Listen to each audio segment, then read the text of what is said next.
Currently, this is what's going on. Russia is invading Ukraine as we speak. Because Russia's going west. And we got China over here, about to take Taiwan. Now, when that will happen, I don't know. In the last video, I said it as though it has already happened, because a fool can see it's going to happen. It don't take a rocket scientist. And then what I believe is that the United States of Europe, led by Germany, that they're going to make their move into the Middle East. Because look at it. Because you got the Russia-China alliance.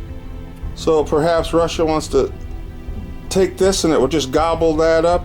Well, you think Germany and Europe's going to sit by and do it? So they're going to move in to Jerusalem.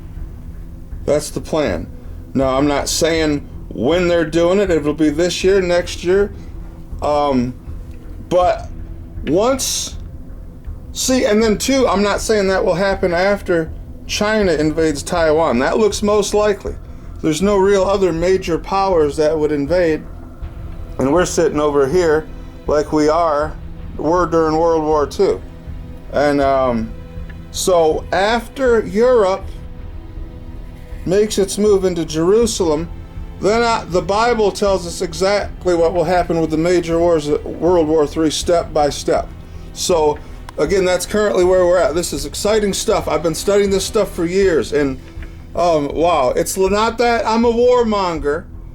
You got to see beyond World War III. It's the second coming of Jesus Christ, and we're the generation that witnessed it. Because whether we realize it or not, we over here in North America are already in World War III.